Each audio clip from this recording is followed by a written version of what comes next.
For 12 years, Wu Jin suffered from an unidentifiable nightmare, tormenting him without end, a place overflowing with bizarre monsters, creatures that could never exist in reality. He had already come to understand one thing: if he died there, he would simply wake up from the dream. The pain lingered. It felt no different from truly dying. It had already been 12 years since he had been suffering from that same terrible dream. Even so, he had grown used to it. He knew now that he could endure the pain of dying, but deep down he knew there was something even more painful than death. It was sleep. Sleep had become something he could no longer rely on. Whenever he fell asleep in reality, he would be dragged straight into the nightmare world. And in that place, death was the only way out. Only by dying there could he return to reality. Because of that, there was no way he could ever sleep properly. He was beyond tired, but rest was something he could never truly have. To avoid dying in that endless, miserable dream, he forced himself to learn everything he could. He trained relentlessly: weapon skills, martial arts, swordsmanship, jungle survival, even war tactics. Every possible method that could increase his chances of survival, he mastered. For 12 long years, he pushed himself without rest, doing everything within his power. Because of that effort, he began to die less often in the nightmare. But even so, the fundamental problem had never changed. It was still sleep. He also consulted a doctor about his strange condition, but she didn't know the cause of his weird nightmare and advised him to find something he truly wanted to do. If he did, maybe he would finally be able to sleep well. But no matter how much Wu Jin thought about it, the only thing that came to him was painfully simple. All he wanted was to fall asleep.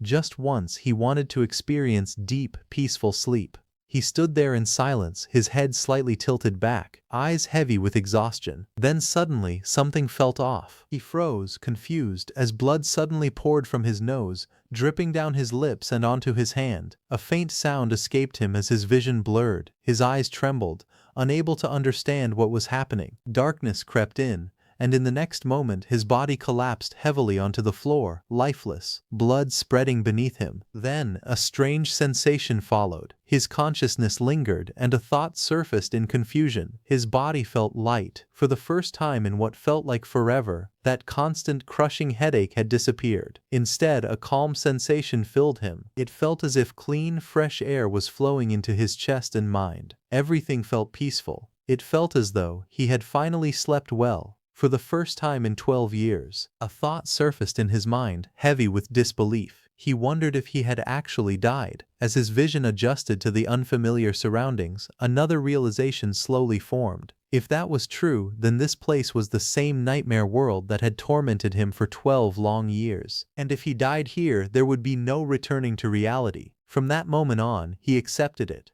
This place was his reality. He lifted his gaze slightly, his eyes sharpening with understanding. He knew very well what this place was, and more importantly, what he had to do to survive. Given the situation, he made a clear decision: fighting right now would be a mistake. His eyes narrowed as he carefully assessed everything around him. First, he needed to move. Somewhere bright, somewhere the monsters didn't like to go. For a moment, he remained silent, his expression calm yet resolute. A sudden sensation surged through his body as he tightened his grip, the blade gleaming faintly. He paused for a brief moment, confused by the strange feeling rising within him. He wondered what it was. Instead of fear, something else filled his chest. He realized that he didn't want to run away. Without hesitation, he pushed off the ground and leapt forward, his body moving instinctively toward the monster. Even as the creature reacted in shock, he continued forward. A thought crossed his mind. Perhaps it was because he had finally gotten proper rest after so long. Or maybe it was because this body was younger than his original one. Before he could fully understand it, the monster lunged violently toward him, its massive form crashing down with overwhelming force. Its jaws opened wide, roaring as it aimed to devour him. At that moment, everything became clear. His entire body was screaming, not in fear but urging him to fight. A sharp glint flashed across his eyes as his gaze turned cold and focused. A single thought echoed in his mind: he had to survive. In the next instant, his blade moved. With a clean, decisive strike, he cut straight through the monster's attack, severing it in one motion. Blood burst into the air, splattering across his cloak as he followed through without hesitation. His body moved smoothly, as if it had been waiting for this moment. Behind him, the monster staggered, its massive body losing strength as the wound deepened. The creature let out a final distorted cry before collapsing heavily onto the ground. He stood still, gripping his weapon tightly, his cloak fluttering slightly in the aftermath. Then, slowly he lowered himself, planting the sword into the ground as he steadied his breathing. With a sharp, final motion, the blade pierced deep into the monster's body, tearing through its flesh as a strange blue glow spilled out from within. He reached forward without hesitation and pulled out a glowing orb, its surface pulsing with an eerie light as blood dripped around it. Holding the orb in his hand, he stared at it calmly, his expression steady despite the blood smeared across his face. Then, without a second thought, he raised it to his mouth. A quiet sound escaped as he bit into it. The surface burst open, and the liquid inside spilled out, mixing with the blood as he consumed it. Afterward, he stood still, his cloak swaying slightly in the forest breeze. The fallen monster lay motionless at his feet, while he remained standing, silent and composed, as if this brutal act was nothing more than routine. In that dark fantasy world, he stood with blood staining his lips, his eyes glowing faintly with a cold determination. He made a silent promise to himself. No matter what happened, he would survive. But before anything else, he knew what he had to do. Without hesitation, he began moving forward, his steps steady as he left the darkness behind. His destination was clear. He would head toward a place filled with light, somewhere brighter. Sometime later, he rested against a tree, the quiet forest surrounding him. Lately, his days had been peaceful. He had been sleeping well without interruption. It had already been a month since he arrived in this place. During that time, he kept moving forward, pushing through the pitch-black darkness, always chasing the light ahead. And now, even when the urge to fight surfaced within him, he remained calm. He did not consider himself someone who hunted for the thrill of it. To him, risking one's life for fun was nothing short of madness. Hidden behind the tree, he observed quietly as a winged beast feasted on its prey, its jaws stained with blood. A faint thought crossed his mind. Despite everything, he still could not completely suppress the urge to fight. Even so, he reminded himself that he only hunted when it was necessary, when he needed food. And right now he was getting hungry. With a swift and precise strike, he lunged forward, his blade cutting cleanly through the demon beast in a single motion. He knew that moments like this were when he could gain something more, something beyond survival. Within the bodies of demon beasts lay a strange essence, a glowing core filled with power. Without hesitation, he consumed it. A thought crossed his mind. If he ate this, there was a chance he could obtain the demon beast's power, and that belief was not unfounded. Ever since he had started consuming these essences, adapting to this harsh world had become much easier for him. He realized there was one more thing he had discovered. It seemed that this body originally belonged to someone with the status of a third-class mercenary. As he examined the badge in his hand, a thought crossed his mind. He could understand the writing of this world. If a badge like this existed, then it could only mean one thing. There were people living somewhere in this world. He suddenly noticed a faint glow ahead and realized that he could see light. His expression stiffened for a moment as something caught his attention. In the next instant, his eyes locked onto the ground in front of him. A hidden mechanism lay there, its sharp metal jaws ready to snap shut. It was a trap. Understanding dawned on him immediately, and his gaze sharpened as he realized what that meant. As he moved forward cautiously, a thought crossed his mind. There might be people nearby. In the next moment, a bright light burst through the trees, drawing his attention. He quickly turned toward it, and as his gaze focused, he saw something unexpected. A house. His eyes widened in surprise, and without hesitation, he stepped closer and knocked on the door. Leaning slightly inside, he cautiously called out, asking if anyone was there. As he stepped inside, his gaze fell on a book resting quietly on the table. He paused, slightly confused, staring at it in silence. Curiosity took over, and he reached out, touching the cover. In that moment, a realization formed in his mind. It was a field record of the demon realm. His eyes widened in shock as he opened the book, quickly flipping through the pages. The more he read, the more his expression changed. He suddenly understood that the history of this place and the terms used in this world were all written down in great detail within those pages. He stared at the book with a serious expression, a firm thought forming in his mind. If he wanted to live in this world, then this book was absolutely essential. Just as he took a step, a sudden voice stopped him in his tracks, asking who he was. He immediately raised his hand slightly, trying to calm the situation. He explained that there was no need to misunderstand. He had simply seen a house in the middle of nowhere and,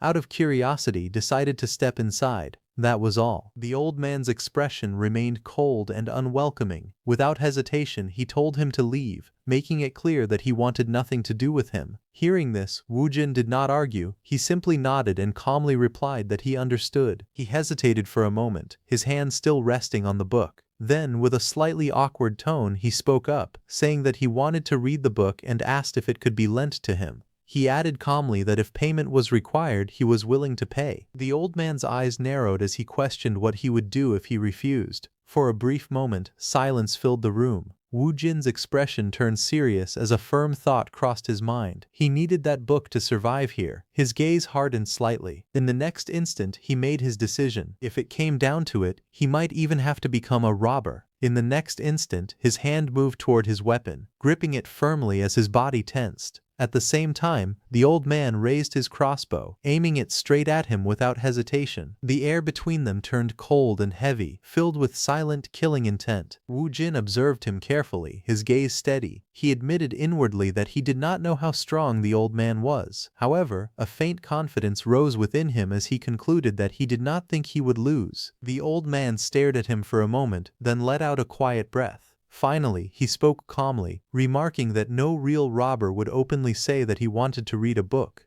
Then, in a calmer tone, he introduced himself, saying his name was Hector. Seizing the moment, Wu Jin noticed the shift and quickly responded, introducing himself as Kim Wu Jin. Hearing the name, the old man tilted his head slightly and repeated it in confusion, commenting that it was quite a unique name. After a brief pause, Wu Jin simply told him to call him Jin. Inside, he quietly thought that his name must be difficult for people here to pronounce. After a moment of silence, the old man nodded and said he understood what Jin was trying to say. However, he made it clear that the book was precious to him as well, so he could not lend it out. Still, he offered a compromise. If Jin truly wanted to read it, he could stay there for a while and read the book inside. But in return for letting him read the book, he wanted help with some simple chores around the house. Hearing that, Jin immediately agreed and thanked him without hesitation. Not long after, Jin found himself staying at Hector's house. Though Hector spoke bluntly, he did not seem like a bad person.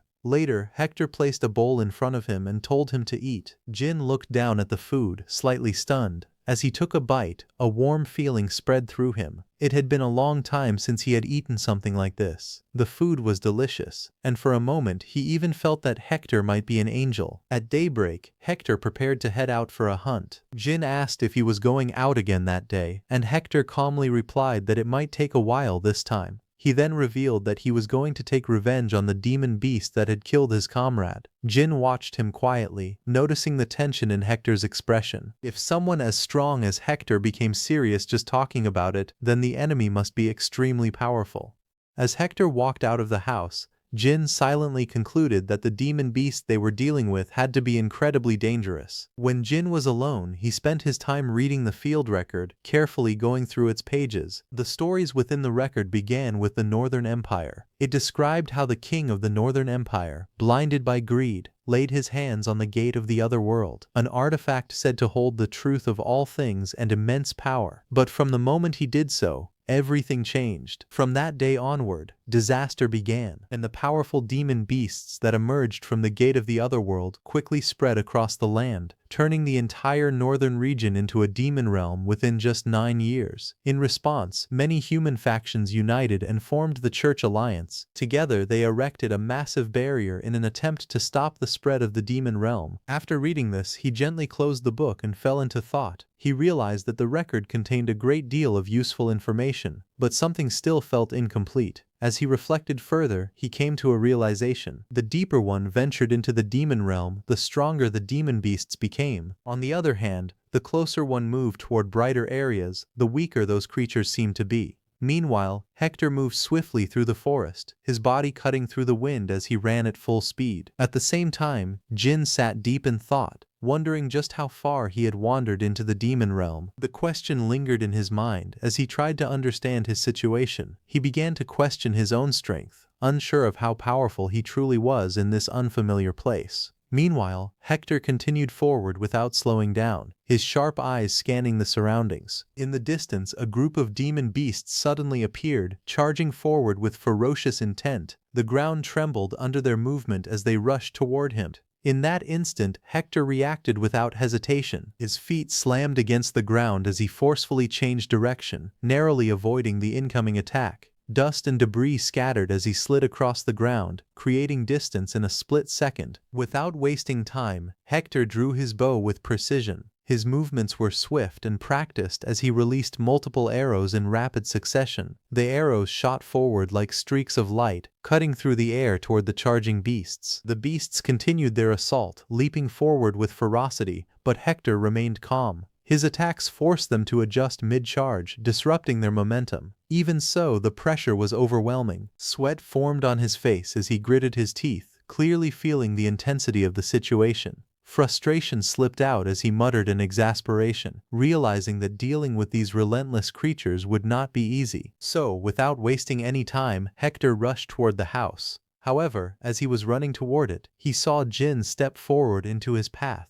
his eyes glowing with a chilling red light as he gripped his weapon. Seeing this, Hector panicked and shouted for Jin to run. His voice was filled with urgency as he warned that this place was far too dangerous. But before he could react further, Jin moved. In a flash, he passed by Hector instantly. Hector's face twisted in shock, while Jin's expression remained calm, his red eyes glowing coldly as the wind rushed past his face. In the next instant, he moved again. With a sharp burst of speed, he launched forward, his body cutting through the air like a blade. The ground below cracked as the force of his movement exploded outward. He soared high into the sky, rising above the battlefield in a single motion. Beneath him, the massive beast looked up, its red eyes burning with fury as it raised its claws to strike. But Jin was already descending. Like a falling blade, he drove straight down. In a single, clean motion, his attack split through the beast's body. The impact was devastating, tearing through flesh and bone as blood sprayed into the air. The creature's body collapsed under the force, unable to withstand the overwhelming power of the strike. In the distance, the remaining beasts froze for a moment, their eyes fixed on the fallen corpse. Low growls rumbled from their throats as they stared at the scene, their instincts warning them of the danger before them. One of the larger beasts stepped forward, baring its sharp fangs as a deep, threatening growl escaped its mouth. Nearby, Hector stood frozen, his eyes wide and his face pale with shock.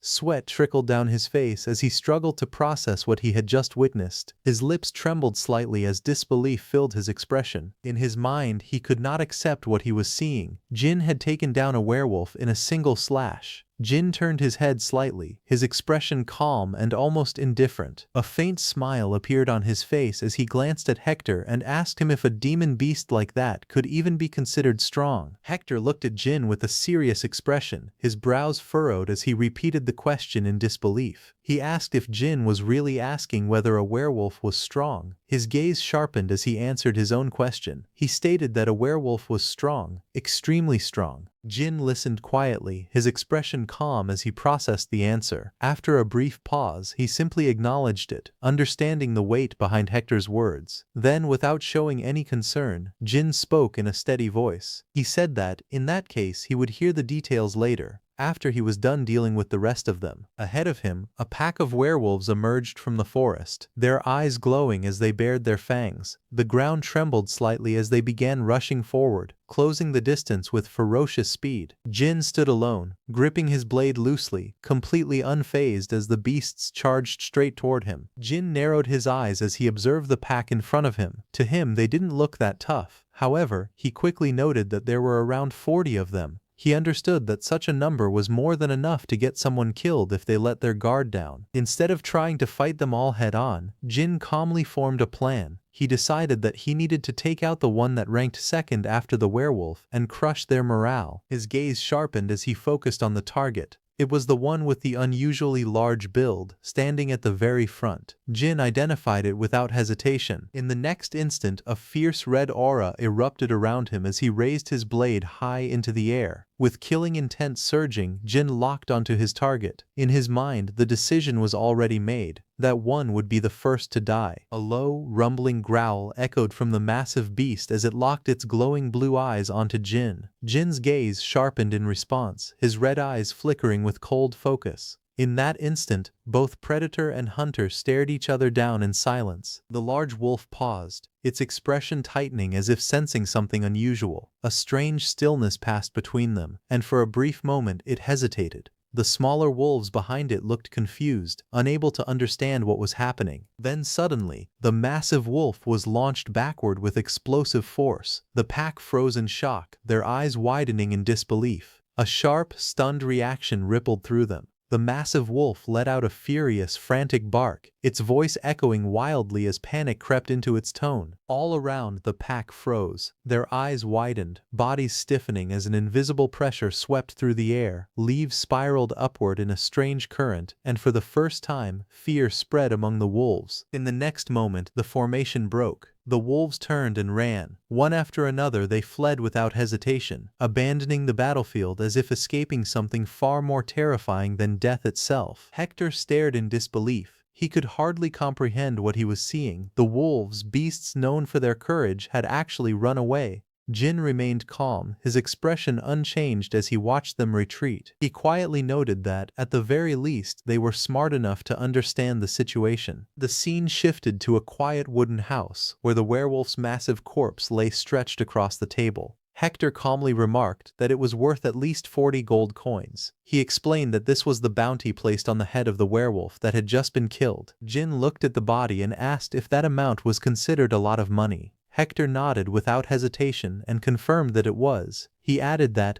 with that kind of money, one could easily live comfortably for 6 or 7 years without worry. Hearing this, Jin's expression shifted slightly, a hint of surprise flashing across his face. He then looked back at the corpse and questioned how a weak creature like that could have such a high bounty. After a brief pause, his thoughts deepened. He realized that the real issue was something else entirely. If even trash like that werewolf carried such a large reward, then whenever he was short on money, all he needed to do was find and hunt similar creatures. With that, he could continue earning insane amounts of money without stopping. For the first time, he felt that life here might actually be easier than the past 12 years he had endured. Back inside the house, the werewolf's body was laid out as Hector began examining the spoils. Along with the werewolf hide, he also gave Jin jerky, a pouch filled with silver coins, and a map labeled as a pioneer map. Jin looked at everything in front of him, slightly surprised as he tried to process why Hector was giving this to him. However, Hector calmly handed over the items and instructed him to take them to the pioneer village. He told him that the location was already marked on the map and that he should look for someone named Jacob there. He assured him that Jacob would pay the proper price for the hide. Hearing that, Jin hesitated for a moment and asked if it was really alright for him to receive something so valuable so easily. Hector looked at him calmly and explained that the werewolf had been killed on his behalf, so this was nothing more than repayment. He reminded him that he had mentioned it before. He also held a grudge against that werewolf. With a steady gaze, Hector expressed his gratitude, thanking him sincerely for avenging him. He then extended his hand and said that he hoped they would meet again someday if fate allowed it. Jin accepted the gesture, shaking his hand firmly. With a composed expression, he thanked the old man for everything. After their farewell, Jin stepped out of the wooden house, carrying the heavy werewolf hide and supplies on his back. Without looking back, he quietly left, while the old man remained standing at the doorway, watching him go. Soon, Jin walked deeper into the forest, following a narrow path beneath towering trees. The surroundings grew calm and quiet, with only the faint rustling of leaves echoing around him as he moved forward alone. As he continued on his journey, a subtle sound suddenly broke the silence. In the distance, atop a large rock, a werewolf stood still, its long tail raised high. It let out a low, ominous growl, its gaze fixed forward at Jin. Some days later, Jin finally arrived at the gates of Pioneer Village, carrying the werewolf hide and supplies on his back. As he looked ahead at the settlement, he realized that this was the pioneer village he had been told about. He observed the surroundings carefully and noted that for a small village it was surprisingly well organized and properly built. As he stepped inside, the guards at the entrance stopped him briefly, but he passed through without issue. However, the moment he entered, he could feel the atmosphere shift. People around the village began glancing at him, their eyes filled with caution and curiosity. He quietly wondered if it was because he was a stranger they had never seen before. However, he knew that it made sense. In a world like this, people could be even more dangerous than demon beasts. Following that thought, he entered a tavern. Inside, the atmosphere was lively. People sat around tables, drinking, eating, and chatting, while others played games. Despite the noise, a few glances still fell on him as he walked in. He moved forward calmly, ignoring the attention, and approached the counter. Gently, he placed the bundle and the hide on the table in front of the owner. The man behind the counter looked at him and casually asked if he wanted a mug of beer. However, Jin calmly refused the offer of alcohol and said that he would pass on the drink. Then, more seriously, he asked if they knew where he could find someone named Jacob. Hearing this, one of the men reacted with slight curiosity. A man stepped forward and introduced himself as Jacob, asking what he needed. Jin observed him quietly and thought to himself that this was Jacob, but he looked like the type who would rip people off. Without showing his thoughts, he explained that he had been sent by Elder Hector. He added that Hector had told him that if he met Jacob, he would be able to sell a werewolf hide. The moment Jacob heard that, his expression changed drastically. Shock filled his face as he shouted in disbelief, asking if it was a werewolf. He then questioned whether Hector had really taken down a werewolf. Seeing his reaction, Jin realized that Jacob believed Hector was the one who had killed the werewolf. After thinking for a moment, he decided there was no need to correct him. As Jacob examined the hide more closely, his expression suddenly froze. His eyes widened in shock as he stared at it. Unable to believe what he was seeing, he muttered in disbelief, questioning whether it was truly a werewolf hide. The people nearby also reacted with surprise. They began to murmur among themselves, wondering if the old man Hector had really managed to do it in the end. Some of them spoke with admiration, saying that even though Hector was old, he was still Hector. Jacob's lips slowly curled into a grin. With a confident laugh, he agreed, saying that of course Hector would pull it off. Then, with a satisfied expression, he declared that he had always known Hector would succeed. But suddenly, the atmosphere turned tense as several men surrounded Jin, their intentions clear. One of them stepped forward, gripping a knife, while the others closed in from behind. However, Jin remained calm, his eyes sharp as he questioned what they thought they were doing. Jacob smirked coldly and replied that it should be obvious. He warned him to walk away while he was still being nice, adding that if he did, they might spare his life. Hearing this, Jin immediately understood the situation. In his mind, he thought that he was right. The man Hector recommended was truly a scammer. He then spoke calmly, pointing out that Hector had trusted this man enough to send him here, yet from the very beginning, the man had already planned this betrayal. Hearing this, Jacob's expression darkened slightly before he responded in a mocking tone. He told him to watch his words, claiming that all he had done was make an investment. With a cold smile, he explained his reasoning. Hector had gone too far away, and continuing to send him supplies only resulted in losses, so he would take the hide to make up for all the losses he had taken. Hearing this, Jin's gaze turned cold, a dangerous red glint flashing in his eyes as a thought crossed his mind. Should he kill him?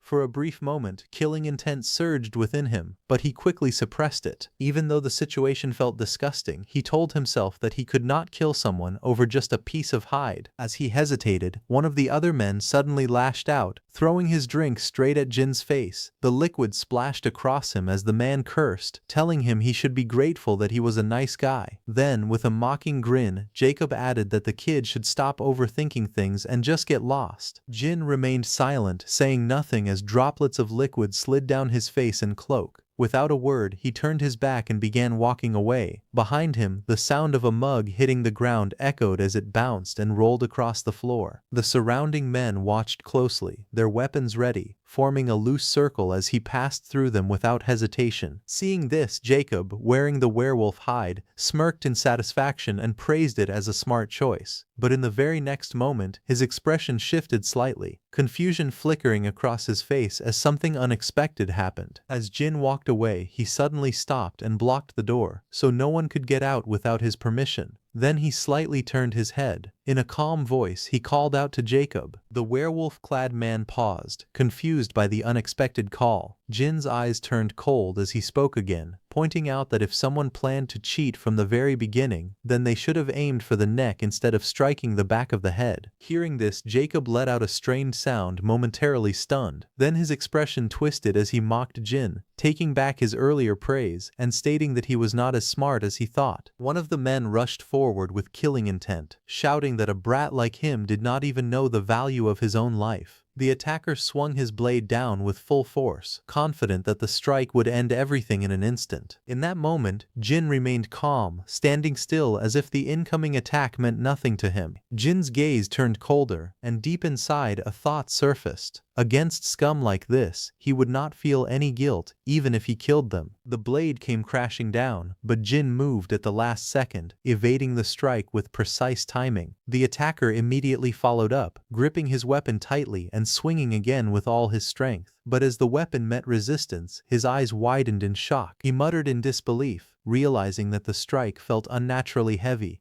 At that moment, Jin's red eyes gleamed, his expression calm yet deadly, as he prepared to finish the fight. In an instant, Jin moved through the chaos, his body weaving between attacks as blades sliced through the air behind him. Blood splattered across the floor as one of the men collapsed, unable to keep up with his speed. Another attacker roared and raised his weapon high, bringing it down with all his strength. But before the strike could land, Jin had already slipped past him. The heavy blow crashed into the ground instead, shattering the floor with a loud impact as debris scattered everywhere. Without hesitation, Jin grabbed a nearby table and swung it with force, using it as a weapon. The wooden structure slammed into one of the attackers, sending him stumbling back. The man gritted his teeth in rage, shouting angrily as he tried to retaliate, but Jin's movements remained precise and overwhelming. In that moment, the entire battlefield shifted, as the attackers began to realize they were no longer in control of the fight. In an instant, Jin's blade cut cleanly through the attacker, leaving a sharp streak as blood splashed across the ground. His eyes glowed with a cold red light, calm and unwavering even in the middle of chaos. Seeing this, Jacob froze in place, his face drenched in sweat as fear took over. He stared in disbelief and wondered where such a monster had come from. In his mind, there was no way someone this strong could exist nearby without him knowing. As the fight continued around them, Jacob's thoughts raced. No matter what the truth was, he realized one thing clearly: if this continued, he would die for nothing. At that moment, another attacker charged forward, slashing wildly with both hands, trying to overwhelm Jin from above. But Jin remained steady. Even surrounded, his posture did not falter. In an instant, he moved his sword and cut through the attacker's body. At the same time, another man rushed in from the side, throwing a powerful punch toward Jin. But before either attack could land properly, Jin moved. With a sudden shift, he slipped past the incoming strike and drove his fist straight into the attacker's torso. The impact landed clean and heavy, forcing the man's body to fold as the air was knocked out of him. In the next instant, Jin followed through without hesitation. His movement flowed seamlessly into another strike, smashing the man's body backward with overwhelming force. The sound of the impact echoed as the attacker was sent crashing away. The man's body slammed hard against the ground, blood trailing behind him as his strength gave out completely. Jin stood still, his face half covered in shadow, while his glowing red eye stared forward coldly. Blood streaked across his cheek, yet his expression remained calm, almost indifferent. At that moment, Jacob broke. His face twisted in fear as he shouted in panic, asking what the hell was going on. His voice trembled as he cursed under his breath, then screamed for everyone to run. Without hesitation, the group turned and fled. Their footsteps echoed loudly as they rushed toward the exit. They jumped out of the window to escape. One man was violently thrown forward,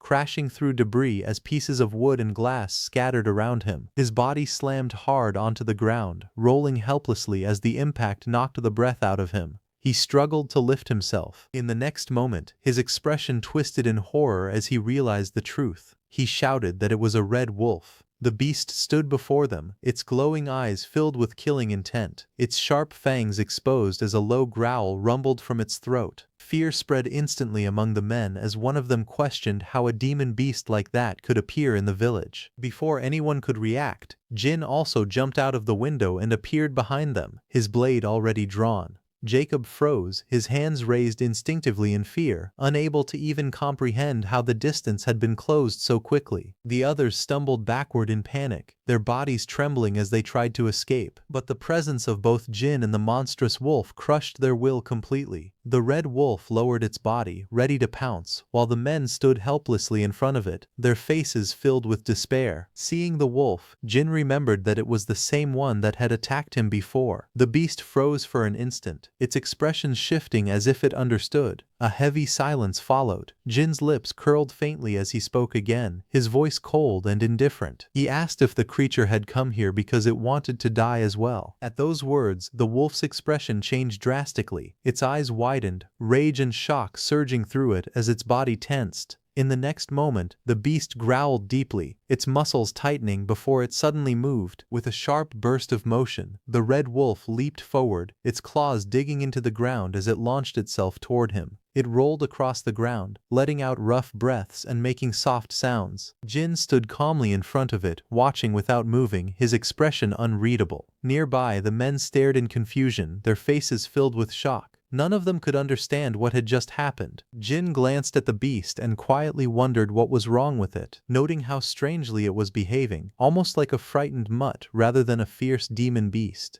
Seeing this, Jin pointed at those three men and commanded the wolf to bite them. For a brief moment, the red wolf stiffened, its body reacting instinctively. Its eyes glowed as its limbs moved on their own, as if driven by an unseen force. In the next instant, the beast leaped forward with explosive speed, its jaws wide open as it lunged straight toward one of the men. The man's eyes widened in terror as the massive creature descended on him, its fangs aimed directly at his body, leaving him no time to react. The wolf's jaws snapped shut with brutal force, clamping down on the man as his scream tore through the air. Pain exploded across his body as he cried out in agony. In the next instant, blood burst outward, splattering across the scene as the beast tore into him without hesitation, its attack merciless and decisive. Everything fell silent for a brief moment. Jin watched calmly, his expression unchanged. A faint sound escaped his lips as he observed the result. He simply remarked that it was not bad.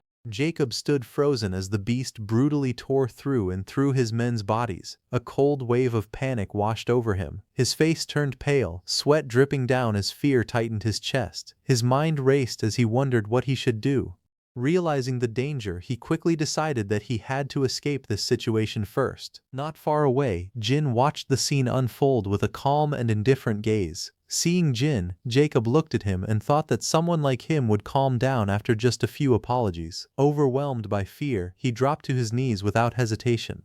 He slammed his forehead against the ground repeatedly, raising both hands in surrender as he begged for his life. His voice trembled as he pleaded, promising that he would do anything Jin told him to do as long as he was spared. He knew that he would think about revenge later, but right now, he only needed a way to survive. But in the next instant, a blade slammed down violently beside him, piercing into the ground with a sharp impact. The sudden strike made his eyes widen in shock, his body trembling as he realized just how close he was to death. He slowly lifted his head, his vision shaking, only to see Jin standing right in front of him. Jin stood calmly, one hand resting over the hilt of his weapon, his posture relaxed as if none of this mattered to him. His gaze remained cold and unreadable, watching the man without a hint of mercy. Jacob's voice trembled as he called out weakly, addressing him with fear and uncertainty. Jin narrowed his eyes slightly, his expression turning colder. In his mind, he scoffed at the man, thinking that this kind of punk really believed he was an easy target. He remembered that in his past life, when he was working at a company, things had not been going well. His boss had asked him to just let it slide this once. He already knew how things were at the company. Those same words had been used before, excuses repeated over and over. The factory manager had told him the same thing when his paycheck didn't come in. Back then, Jin had let it get to him. He had chosen to stay quiet and accept it. With a forced smile, he told himself that he understood. At that time, he believed he had no other choice. But now, looking back, he realized that he never should have done that. Once he accepted it, things only got worse. What started as a paycheck delayed by just a week slowly turned into 1 month, then 2. The delays kept piling up, and the excuses never stopped. And then, at some point, when Jin gathered his courage and spoke up, telling his boss that he still hadn't received that month's pay, before he could say anything more, the man's expression turned cold. The man sneered as he looked down at Jin with contempt. He let out a mocking laugh, calling him a worthless little punk. His expression quickly turned harsh as he raised his voice, preaching that hard times were meant to be endured together. He shouted that people like Jin were selfish, complaining about things they should simply tolerate. In his eyes, Jin was nothing more than a troublesome brat. He was labeled selfish, treated like someone insignificant, someone who could be pushed around without consequence. Living paycheck to paycheck had already pushed him to his limits. The constant delays, the uncertainty, the pressure, it all slowly drove him to the edge. Back in the present, Jin stood calmly with his sword planted firmly into the ground. His head was slightly lowered, his expression unreadable, as the man in front of him stared in shock. There was no anger on Jin's face, only a cold, quiet resolve. Despite everything that had happened back then, Jin had learned one thing from that time. And this time, he would not make the same mistake again. As Jin turned his back, the man's face twisted into a sinister grin, his eyes wide and unhinged as a low, eerie chuckle escaped his lips. Without saying a word, he stared ahead, his expression filled with madness. In the next instant, he moved. With sudden speed, he rushed forward from behind, gripping a dagger tightly in his hand as he aimed straight for Jin's back. Then, with a furious shout, he swung the blade down, yelling for Jin to just die already. But Jin intercepted it effortlessly, his blade meeting the strike and stopping it cold. Jin's voice was calm, yet filled with cold intent. He stated that people like him, those who rip others off, didn't even understand the meaning of reflection. The man's face twisted with rage as he shouted back, cursing Jin with all the fury he had left. But it was already too late. In the next instant, Jin moved again, his figure blurred as his blade swept across with deadly precision. A sharp arc cut through the air, followed by a burst of blood. The man's body jerked violently as the strike landed, his expression frozen in shock as the attack carved through him in a single decisive motion. The man's head spun through the air, blood spraying violently as his body collapsed beneath it.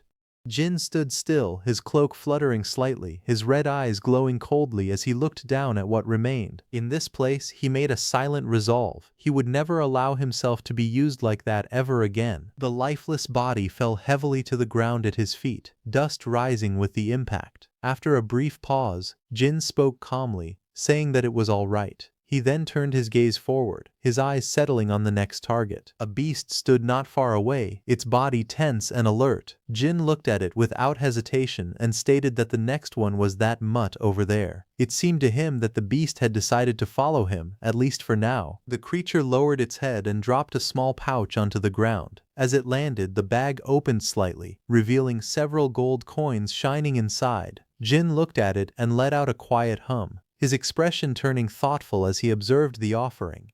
After a moment, he spoke calmly, asking the beast if it wanted to come with him. The beast reacted instantly, its eyes widening in surprise. Jin then reached out and gently placed his hand on its head. A faint smile appeared on his face as he stroked the beast's head, his gaze softening slightly. He quietly remarked that it was a clever little thing. After a moment, he spoke again, saying that from now on they should get along, calling it a mutt in a casual tone. Time passed. The scene shifted to him waking up in a quiet room, sitting up on the bed as he rubbed his head. The beast lay nearby on the floor, resting peacefully. A calm expression formed on his face as he realized that he had just experienced a perfectly sound sleep. He then reflected silently, feeling so light that it seemed as if he could fly that morning. A moment later, he came outside to wash his clothes. After the fight with those people, his clothes had become completely dirty. He casually went about washing and cleaning himself. A heavy realization surfaced in his mind. It was the first time he had killed people, not just one or two, but many, and yet, despite everything, his expression remained calm. He wondered if it was because those people had been nothing more than trash, but almost immediately, he dismissed that idea. What he had felt back then was not hatred or justification, it was something else. It was the same thrill he experienced when hunting demon beasts. His hand pressed lightly against his chest as he tried to understand it. That feeling, it was undeniable. It was proof that something inside him had already begun to change. A faint thought crossed his mind as his eyes shifted, a quiet unease lingering within him. Perhaps he had been cursed, or something similar, but in the end he let out a silent breath and accepted it. As long as he was still alive, that alone was enough. He looked ahead as a quiet determination settled in his mind. He understood that life here would be completely different from the one he had lived before. There would be no more being crushed by unfairness. This time, he would live comfortably.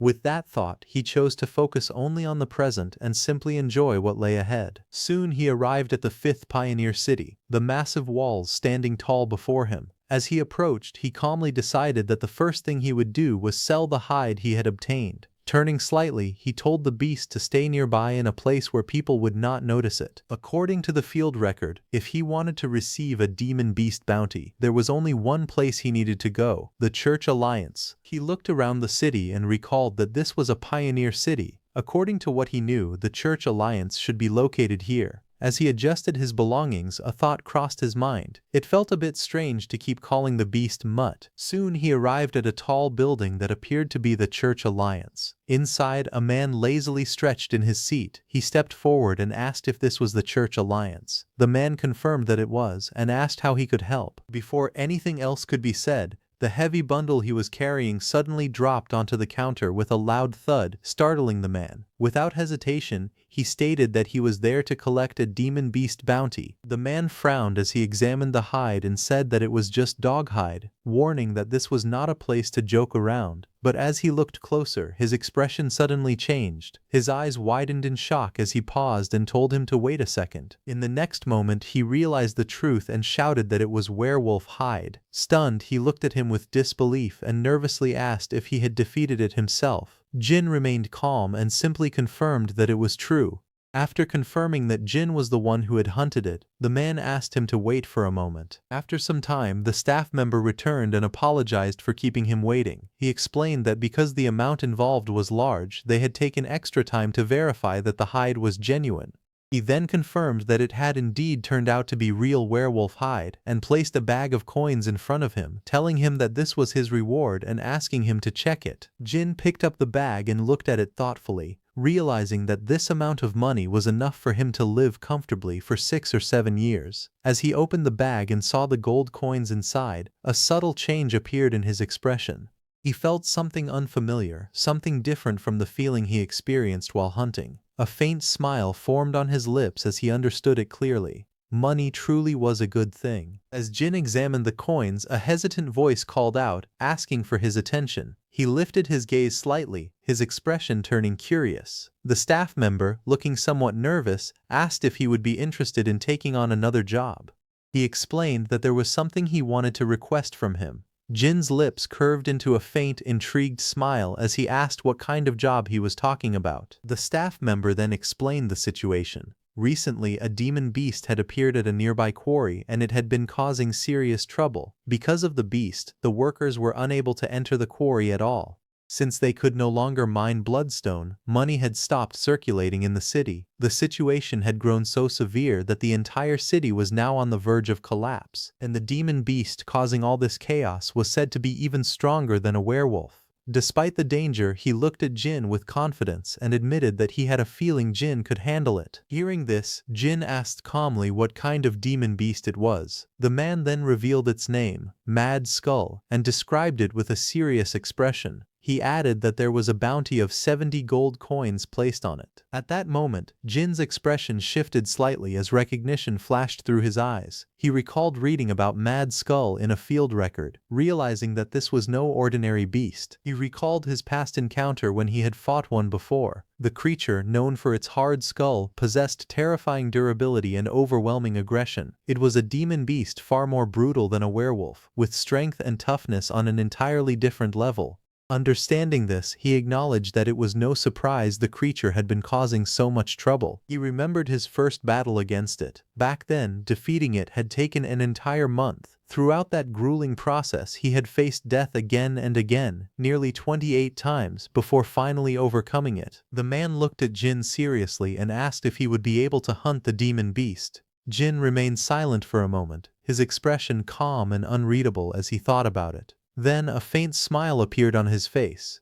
His eyes glowed with confidence as he answered without hesitation, saying that of course he could. At that moment, his decision was already made. In his mind, the target had been chosen. His next prey was decided. Sometime later, Jin reached the quarry. The area appeared abandoned, with tools and carts left behind. As he observed the place, he realized that the workers had not been able to continue their work for quite some time, all because of Mad Skull. As he stepped deeper into the mine, a heavy, gloomy energy filled the surroundings. The air felt cold and oppressive, sending a chill down his spine. It was clearly not a place meant to linger in.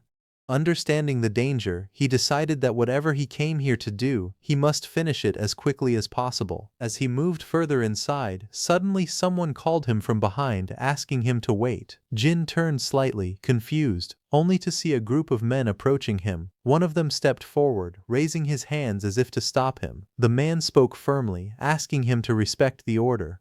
He explained that they had arrived first and were already preparing to fight. Jin turned his head slightly, his gaze calm yet sharp as he looked at them, clearly unimpressed. In his view, there was no such thing as taking turns when it came to killing demon beasts. Hearing his response, the red-haired man could only let out an awkward sound, unsure how to react. After a brief moment, the red-haired man changed his approach. With a more relaxed tone, he suggested that instead of arguing, Jin could join their party and hunt together with them. Jin remained silent for a moment, his eyes narrowing slightly as he understood their intention.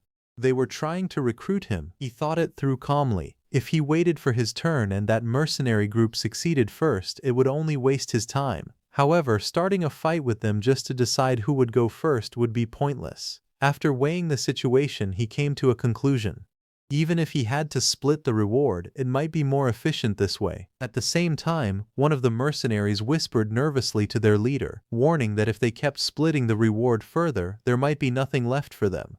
But the red-haired man remained confident, clearly believing that working together with this stranger would be the better choice. In the end, Jin acknowledged the situation. It seemed that cooperating with this mercenary band might not be a bad option after all. However, there was still a problem. He couldn't simply trust people in a place like this so easily. Then, in a calm but questioning tone, he pointed out that they already had plenty of people. There was no real reason to bring him along as well. The red-haired man scratched the back of his head, letting out an awkward laugh.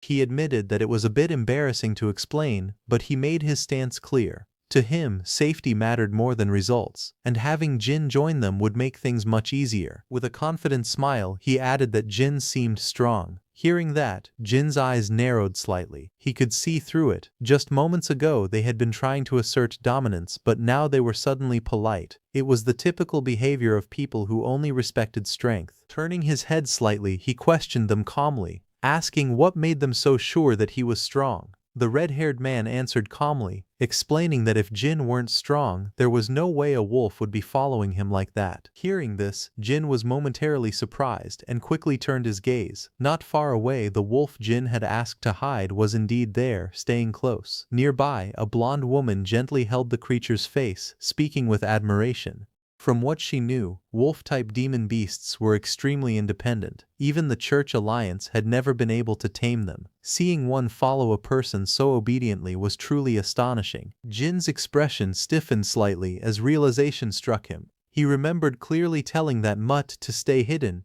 yet somehow it had come out on its own. As he watched, the woman calmly fed the wolf, and the creature eagerly devoured a piece of meat, completely focused on the food. Understanding the situation, Jin let out a quiet realization. The wolf had come out simply for the meat. Just then, the beast saw Jin's expression and dropped the piece of meat from its mouth onto the ground, then slid it toward Jin. The sudden movement startled both Jin and the red-haired mercenary. Watching the scene unfold, Jin's expression darkened slightly. A thought crossed his mind as irritation flickered in his eyes. He wondered what that mutt even thought of him. However, seeing the juicy piece of meat, Jin's eyes flickered and his mouth started watering. Jin stared down at the piece of meat, his eyes widening slightly as a strange thought surfaced in his mind. He couldn't understand why his body was reacting this way. As he hesitated, another thought followed. It had been a long time since he had eaten proper meat. Still, doubt lingered. That was the same meat the wolf had been eating, and it had even fallen onto the ground. His gaze hardened for a moment as he struggled internally, his sense of dignity clashing with his hunger. The thought of his own pride crossed his mind, yet before he could pull back, his hand moved on its own. Almost unconsciously, he reached down and picked up the meat. At that moment, the blonde woman smiled gently and spoke in a soft tone, offering him food if he was hungry. Jin froze slightly, caught off guard by her kindness, his expression turning blank as he struggled to respond. A faint sound escaped his lips as he looked at her, his expression softening. For the first time, a thought surfaced clearly in his mind. She was someone he could actually trust. Moments later, they walked together through a cave-like passage, lit by hanging lights as several people moved ahead of them, pushing carts filled with supplies. As he took a bite of the meat, his eyes widened slightly. The taste stunned him. It was rich and juicy, bursting with flavor, carrying a spicy kick similar to Sichuan cuisine. He slowly processed the sensation, realizing that this was on an entirely different level compared to the demon beast meat he had eaten before just to survive. Noticing the situation, the woman turned back with a gentle smile and mentioned that they hadn't introduced themselves yet. The red-haired man turned back with a confident grin and introduced himself as Jonathan, the leader of the Black Marlin mercenary group. Beside him, the blonde woman smiled gently and introduced herself as Claire. Jin hesitated for a brief moment before speaking, almost revealing his original name, but quickly corrected himself and introduced himself as Jin. Jonathan acknowledged it with ease and said he was looking forward to working with him. He added that if Jin had any questions he could ask any time. Jin calmly responded that he understood. After walking a bit further, Jonathan suddenly stopped, his expression sharpening as he noticed something ahead. Then he announced that they had arrived. He explained that this was the place where they would be fighting the Mad Skull. Jonathan immediately began giving orders. He instructed the trap team to set up the nets, while the spear throw team was told to move to their assigned positions. The mercenaries responded loudly, confirming his command. Jonathan glanced back at Claire and casually asked if they should start as well. Claire nodded without hesitation and said she understood. Jin stood quietly, watching them, when something suddenly caught his attention. His expression shifted as he sensed a strange energy forming in the air. He stared ahead in silence, unable to look away. As glowing feathers drifted around, Claire began to float gently, a radiant green light surrounding her. A thick book opened before her, shining as magic spread outward in waves. Seeing this, Jin realized in shock that it was magic. He understood then that this must be the magic mentioned in the field records. Claire's expression turned calm and serene as she continued the ritual. With a soft voice she spoke, invoking her power in her own name and gently calling for a blessing upon the land. A faint green aura wrapped around them as feathers drifted through the air, and Jonathan activated his technique, Feather Step. His movements became light and swift, almost as if he were gliding rather than walking. With a confident grin, he remarked that he had already said Claire's buffs were amazing. As he stepped forward, the energy around his feet swirled, his speed increasing dramatically. From behind, he calculated calmly that in the best case it would take 3 minutes, and in the worst case 5. Jonathan continued forward without hesitation, stating that he would lure Mad Skull to that spot. In the next instant, he dashed ahead at incredible speed, his body cutting through the air like a feather carried by the wind. Raising his voice, he ordered everyone to be fully ready as he charged straight toward the target. Jin observed Jonathan closely and noted that he had looked clumsy before, but now he had become much faster. Watching the flowing energy and drifting feathers, he found himself impressed, thinking that magic was actually pretty cool. As Claire remained calm beside him, a thought crossed his mind. He wondered if it might be possible for him to learn such magic as well. However, his thoughts were suddenly interrupted as one of Jonathan's men shouted sharply, snapping everyone back to focus. He warned that this was not the time to be spacing out and that Mad Skull would arrive at any moment. His voice turned serious as he reminded them that if even one person made a mistake, they could all die. He urged everyone to stay sharp. Jin steadied himself and quickly reviewed the plan in his mind. The goal was to drive the demon beast into the trap and then unleash everything they had against it. Although it was not a bad strategy, after thinking it through, he wondered if their plan would truly work against Mad Skull. Before he could think further, Jonathan had already moved. His body shot forward like a blur, wrapped in swirling green energy, charging straight toward the approaching beast. With a fierce shout, he called out to the trap team, signaling them to get ready. In the next instant, the massive creature appeared, Mad Skull lunged forward with terrifying force, its roar shaking the surroundings as it chased after Jonathan. The hunters tightened their grips on their weapons, panic and tension spreading among them. Voices rose in alarm as they shouted that it had arrived. The moment had come. Mad Skull was here. The massive beast charged forward, only to be suddenly trapped as a heavy net dropped over its body, tightening around it. Mad Skull roared violently, thrashing as it struggled to break free. From above, Jonathan commanded everyone to pull. The hunters tightened their grip and yanked the ropes with all their strength, forcing the net to constrict further around the raging creature. Despite being restrained, Mad Skull continued to struggle, its powerful body shaking the net as it resisted. Seeing that the moment had come, Jonathan commanded all his men to attack. At once the hunters stepped forward, raising their weapons. With determined expressions, they thrust their spears toward the trapped beast, launching a coordinated attack as the battle reached its critical point. Mad Skull roared in fury, its jaws opening wide as it bared its sharp teeth, struggling violently against the restraints. Its powerful body thrashed, trying to break free from the tightening net. The hunters gritted their teeth and held on, pulling the ropes with all their strength, refusing to let it escape. Some tightened the bindings while others continued to press their attack, surrounding the beast from all sides. Despite being restrained, the creature's sheer strength shook the entire area. Its furious roar echoed through the battlefield as the men struggled to maintain control, pushing themselves to their limits to keep the monster contained. Jonathan's expression suddenly changed as he realized something was wrong. He immediately shouted in alarm. The situation was slipping out of control. The massive beast continued to struggle violently, its strength overwhelming the ropes as several hunters were lifted off the ground and thrown aside. The bindings trembled under the pressure, and it became clear that the creature was overpowering their pull. The hunters gritted their teeth, desperately trying to hold their ground. Some were dragged forward while others lost their footing completely. One of them shouted in frustration, ordering everyone to hold steady, but the chaos only grew worse. Despite their numbers, they still couldn't keep the beast restrained. The sheer power of Mad Skull was far beyond what they had expected. The monster let out a deafening roar as its body strained against the net. Its glowing red eye burned with fury, and with each violent movement, the restraints began to weaken further. The hunters struggled with everything they had, but the balance of the fight was already shifting in the beast's favor. The massive beast suddenly broke free with explosive force, its body surging forward as the ground trembled beneath it. Several hunters were thrown aside like ragdolls, their grips completely shattered as the creature charged ahead. In the distance, Claire's eyes widened in shock. Fear filled her face as she realized Mad Skull was coming toward her. Without hesitation, she raised her hand, gathering energy as a faint glow formed around her palm. Her cloak fluttered as she stepped forward, trying to react in time. But before she could act, Jin moved in front of her. In a single terrifying motion, Jin lunged forward and seized Mad Skull's jaws with his bare hands, stopping it right before Claire. Claire froze in place, her breath caught in her throat as she stared at the horrifying scene unfolding right in front of her. The ground cracked under Jin's feet as he stepped forward, the force of his movement sending sharp shockwaves across the floor.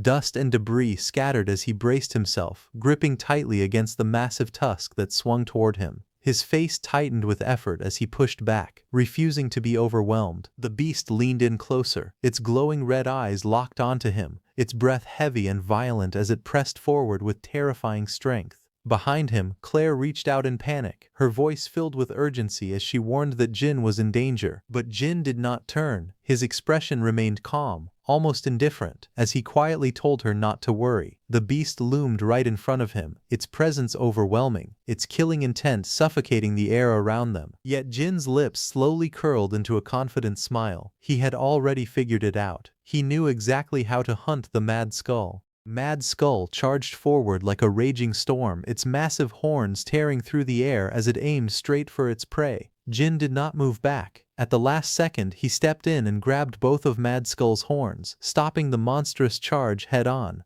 The ground beneath his feet cracked under the pressure. Mad Skull roared, its glowing red eyes filled with fury as it tried to push forward and crush him. But Jin stood firm, his cloak whipped violently in the air as he held his ground, his arms steady against the beast's overwhelming strength. Then, in one swift motion, he twisted his body and released one hand, slipping to the side just as Mad Skull's horns tore past him. Without wasting a moment, Jin countered. His blade flashed like lightning. The strike cut cleanly through the air and slammed into Mad Skull's head with explosive force. A shockwave burst out from the impact, shaking the beast's massive frame. Mad Skull roared even louder, its jaws opening wide as it lunged again, refusing to go down. But Jin's eyes remained cold and focused. He planted his feet firmly, his cloak settling behind him, and raised his weapon once more, ready to face Mad Skull's next attack without fear. Although he had believed he had grown much stronger, facing Mad Skull made that confidence waver. He realized that the beast's strength was far beyond what he had expected. Mad Skull roared fiercely, its glowing red eyes burning with madness as its massive jaws opened wide. The pressure it emitted was overwhelming. Jin's eyes sharpened as he quickly raised his guard, narrowly reacting in time. He understood that he had almost made a fatal mistake. If he had let his guard down any longer, the outcome could have been disastrous. Then suddenly a soft breeze brushed past him, carrying with it faint, glowing feathers that drifted through the air. Jin's expression shifted slightly, confusion flickering across his face as he sensed an unfamiliar presence.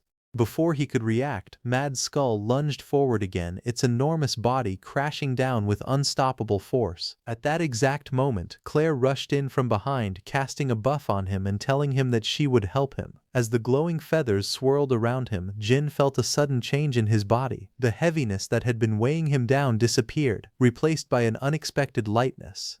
It felt as if a massive burden had been lifted, like he had just taken off a 30-kilogram backpack. He quickly realized that with this power, he could finally take Mad Skull down more easily. But just as he prepared to move, voices called out from behind him. A group of fighters rushed forward, shouting that they would help Jin. They believed that if there was a method to defeat the beast, then they could fight together. Jin's expression changed instantly.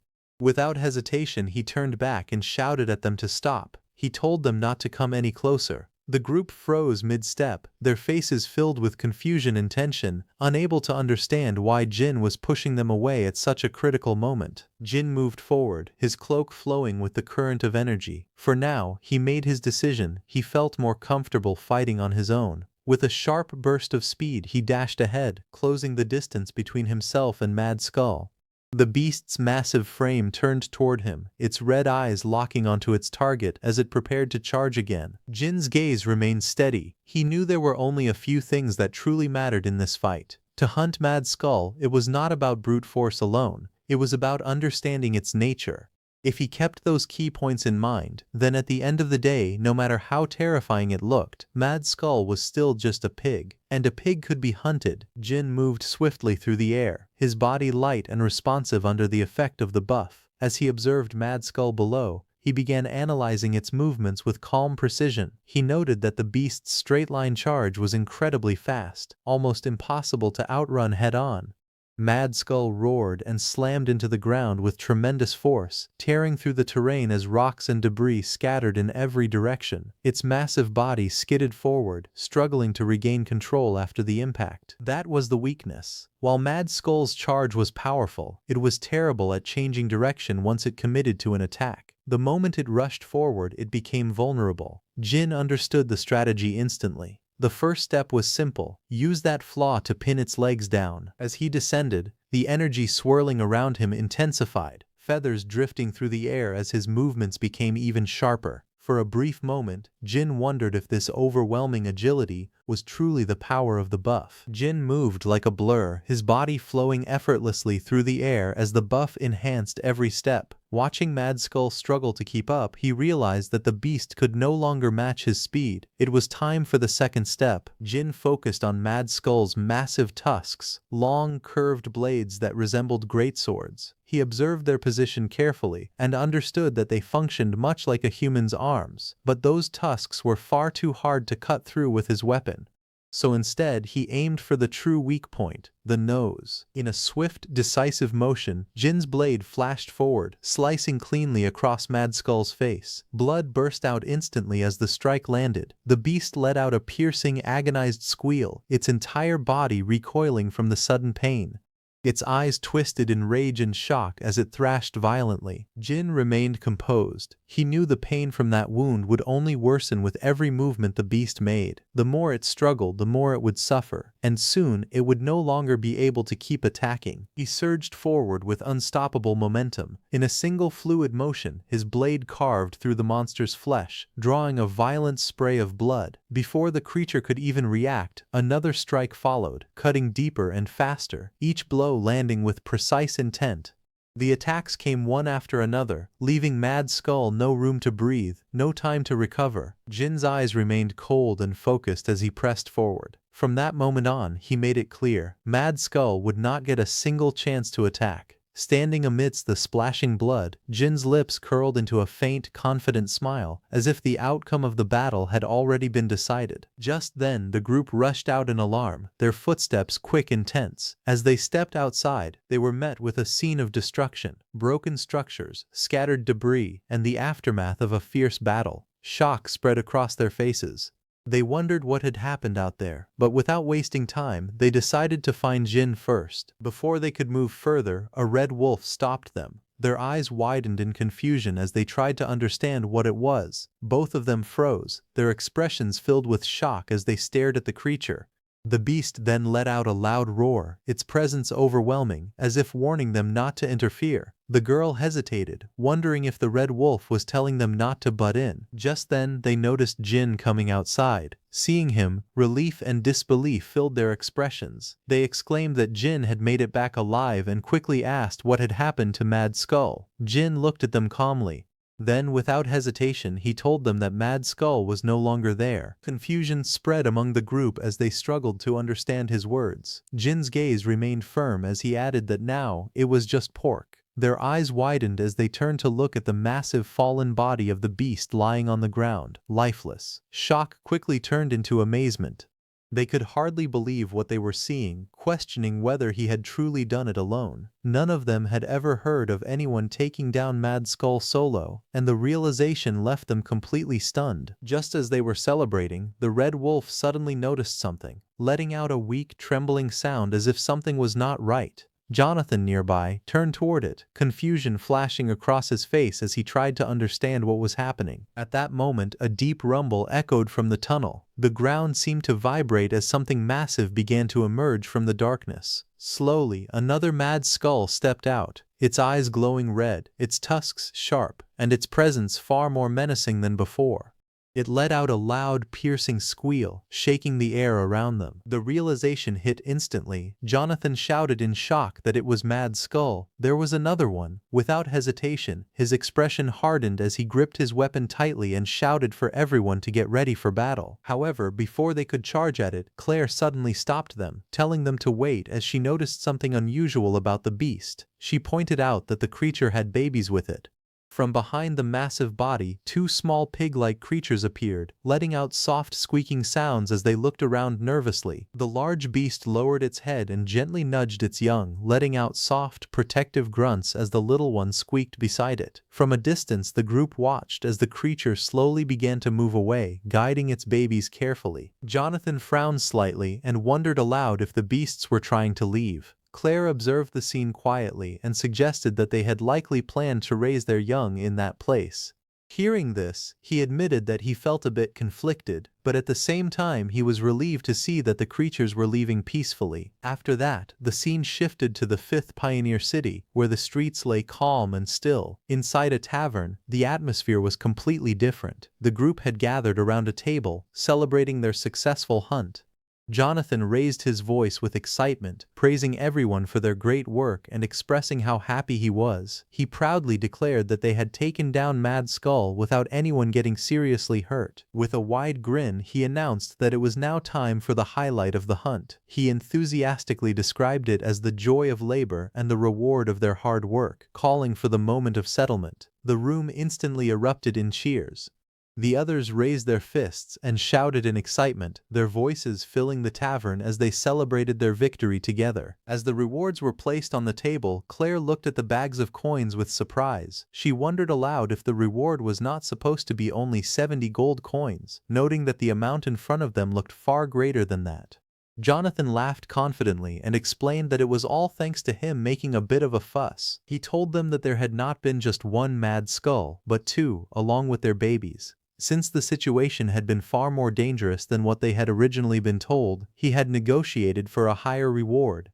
Spreading his arms proudly, he revealed the final amount, 110 gold coins. The room immediately burst into laughter and cheers, the others praising him as their boss. However, Jin, standing with his arms crossed, questioned the situation. He pointed out that they had not even fought the mother and wondered how they still managed to get paid that much. At that, Jonathan hesitated slightly and admitted that he might have embellished the story a little. Hearing that, the others burst into laughter, praising him and joking that as long as he did not get caught, it would simply become the truth. Off to the side, Jin stood with his arms crossed, quietly observing the group. He let out a small breath and thought to himself that these people were quite entertaining. Suddenly, Jonathan spoke up again, drawing everyone's attention. Without hesitation, he declared that he was thinking of giving half of the profit to Jin and asked if anyone had any objections. At that moment, Jin was caught off guard, his eyes widening in surprise as he reacted to the unexpected offer. Jonathan smiled calmly and explained that if it were not for Jin, they would all be dead. He told him to accept it without hesitation. He then added that since the base reward had increased even after splitting it among everyone, there would still be more than enough for all of them. He made it clear that this was what everyone wanted as well. Around the table, the group nodded with cheerful expressions, fully agreeing with the decision as they continued celebrating. Meanwhile, Jin remained thoughtful. As he reflected on the battle, he realized that between the buffs and the traps, the others had actually helped more than he initially thought. Jin quietly observed the lively group and thought to himself that not everyone here seemed to be a bad person. He picked up his mug and joined the moment. With a grateful smile, he announced that in return he would cover all the drinks for the night. The room instantly burst into cheers. The others laughed loudly, praising him for knowing how to spend money, while some jokingly declared that they would make sure he spent every last coin. Soon the atmosphere turned even more chaotic as everyone raised their mugs and began drinking heavily, shouting for each other to drink like there was no tomorrow. Amid the noise, Jin noticed Claire getting up and going outside. His gaze followed the movement as he turned his head.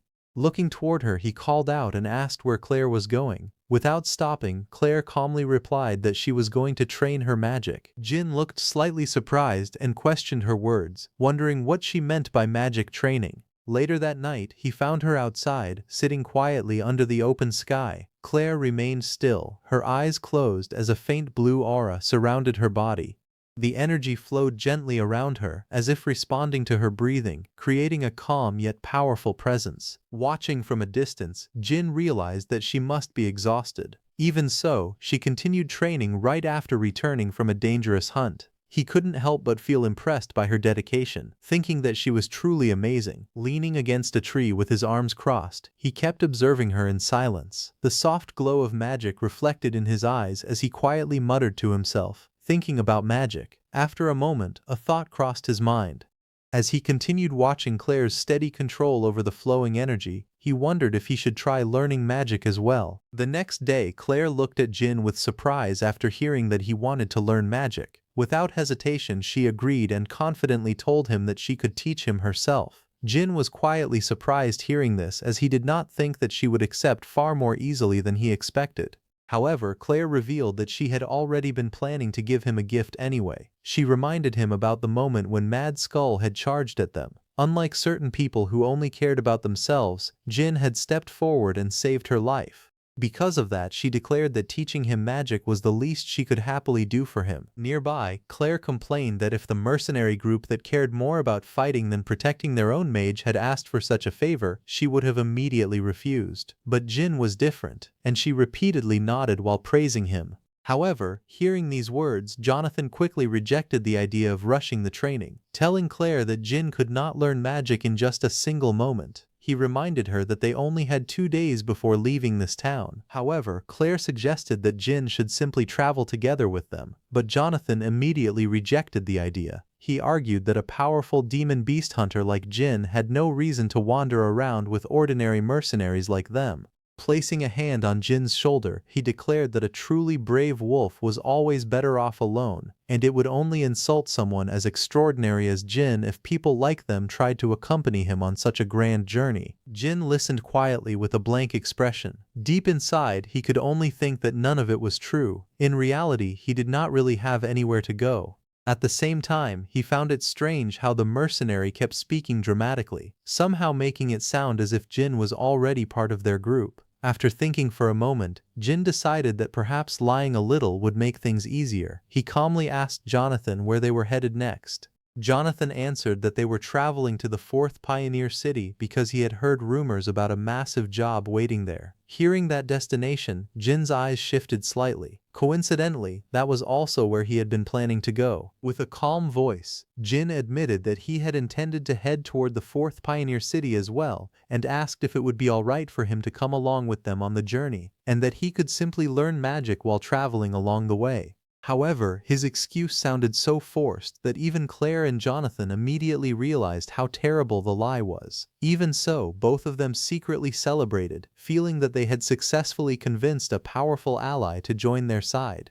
Jonathan burst into laughter and called it an incredible coincidence. He happily declared that having someone as strong as Jin travel with them would be a huge advantage for the group. Claire also looked delighted by the unexpected outcome. Jin could only give a faint smile in response. With that simple agreement, their next destination had finally been decided. Not long afterward, the group prepared for the journey and traveled aboard a massive demon beast used for transportation.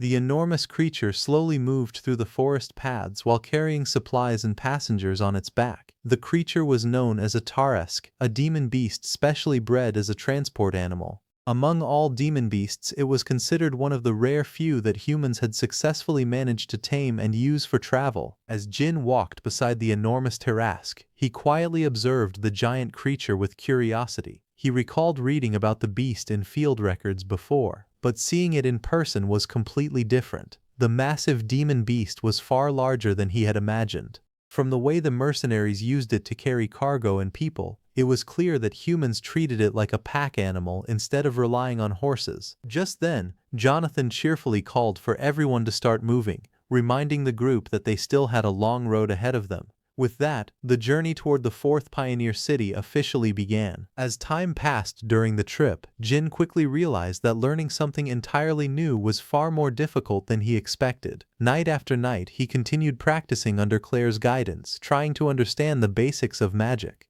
Although he came to understand that there were countless reasons why learning was difficult, the hardest challenge of all was persistent repetition. No matter what skill someone tried to master, true growth could only be achieved by repeating the same actions over and over again. As the training continued, Jin slowly began to feel stuck. Repeating the same exercises over and over again without seeing clear progress was painfully exhausting. Every attempt felt the same, and the constant plateau made the process even harder to endure. Even so, he was already used to this kind of pain. The endless repetition, the frustration, and the feeling of struggling without results were all things he had experienced countless times before. The 12 years he had spent surviving in the demon realm had forged his mind into something far tougher than ordinary people. Compared to the suffering he had endured there, this kind of training was nothing unbearable. Jin quietly focused his thoughts and continued practicing. In his eyes, the answer was simple. Keep doing it until it finally works. That persistence was something he understood better than anyone else. Then suddenly, a faint spark of blue mana flickered around him.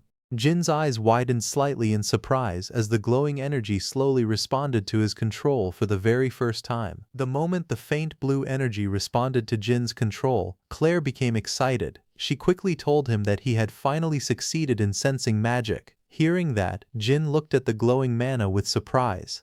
He finally understood that the strange energy he had felt moments ago was mana itself. A faint smile appeared on his face as he admitted that it had taken him 10 whole days just to sense mana. Even for him, the process had been incredibly difficult. Hearing this, Claire laughed and honestly admitted that 10 days was actually quite slow. Still, she quickly reassured him that it was impressive nonetheless. She explained that there were many people who spent their entire lives without ever sensing mana, even if they possessed talent. Without wasting more time, she announced that it was time for the second step of the training. Reaching into her bag, she pulled out several small bottles filled with glowing blue liquid. Carefully, she poured the sparkling mana-infused substance into a shallow bowl and told Jin to take off his clothes. Hearing those unexpected words, Jin turned around in confusion, staring at her with a puzzled expression. Under the bright moonlight, Claire quietly dipped her finger into the glowing mana liquid. Jin watched carefully, still unsure about what she was trying to do. The next moment, she began drawing a large magical symbol across his back with the glowing liquid. Complex blue patterns and ancient-looking runes spread across his skin, shining brightly in the darkness. Shocked, Jin asked what exactly she was doing. Claire explained that she was creating a path that would allow mana to flow directly into his body. After finishing the magic circle, she stepped back and told him that everything was ready. The glowing symbol continued shining across Jin's back as the mage warned him to focus carefully.